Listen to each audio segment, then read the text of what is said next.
to have a much more focused attitude. Fumble the football. Did the Bucs come up with it? We're looking for a championship this year. Dilfer scrambling a bit, makes the connection to Dunn. Dunn cutting it inside the 5, angling towards the end zone. I don't think I've ever been so excited for a season. Dilfer, he throws the ball deep downfield. It is caught. Touchdown, Tampa Bay. What a grab. Jacquez Green. I'm ready to go, guys. Ready to have fun and start winning some games. Handoff to Allstott. Getting through for the touchdown. Buccaneers. We want to keep on proving that we're the best defense in the NFL. I looked at, 98, and I can't repeat that, so the sky's the limit. So let's see how high we can go.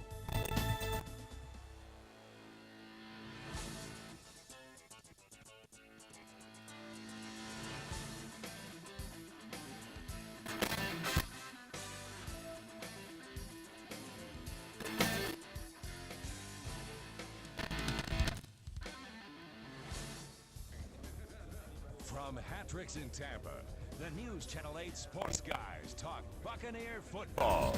Dungy starts his 4th year. We have Dilfer now in his 6th year.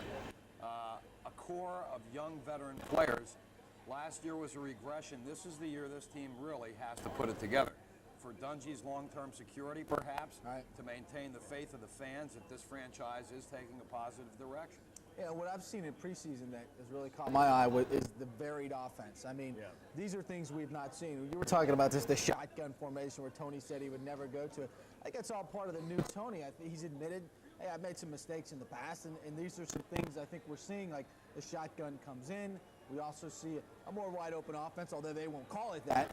Different formations, allowing the speed and the personality of this team to come out. I mean, you look at the weapons on the offense, you say, this is what you need to do. And now they're allowing Mike a little bit more latitude to call plays. And I think it puts Trent in a position to win, where in other times maybe he was a little bit handcuffed. Now, have they given him enough rope to hang himself? Who knows? Well, I think that's true. It's a catch-22.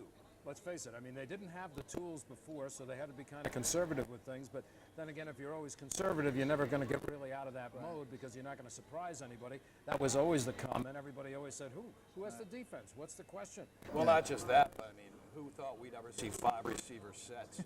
No one in the backfield. We're seeing things in the preseason here that we haven't seen before. And Dilfer, quite frankly, seems pretty comfortable with it. And it may go back to your point about, well, this guy's either going to flourish in this offense or he's finally going to have enough rope to take himself out of the town. The biggest key, though, Dilfer came into camp really looking good. Yeah. He really trimmed himself up. He really got himself in shape. Warren Sapp, everybody talked about Warren Sapp, too. But I think it was a commitment. Obviously, he knows, he's already stated that he knows how important this year is. I think his focus is much better this year. It seems to be anyway. Dick, I think your point about his conditioning is a valid one. He really probably is in the best playing shape of his career. Then the question becomes, can he make the plays? Now here's pressure up the middle. Look at this. He overthrows the receiver by 10 yards and hits the free safety. And that's the kind of thing which people have, criticized Trent about now for 5 years. He can't make plays like that anymore. But it's amazing the guy's faith in himself is unshakable. Great expectations followed by a meltdown season.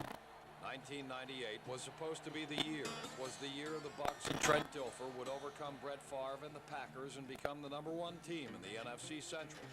The fans believed it. The media believed it. Trent Dilfer believed it. I'm not saying I'm the best. I'm not saying I'm one of the best. I'm saying for this football team, I am the best. The belief in himself and the belief in the Bucs season began to unravel in the second week of the season, when Dilfer was roughed up and Green Bay pinned them with a 23-15 loss. The confidence of August turned into a dismal 1-3 September, which turned into an 8-8 season.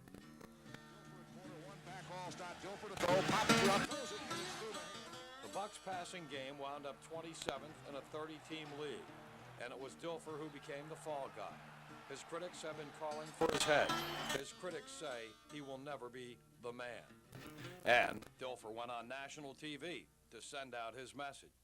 My message to them is, you're not going to change me. You're going to hurt me a little bit, and I'm going to feel bad for about 5 minutes, and then I'm going to move on with my life and move on to bigger and better things.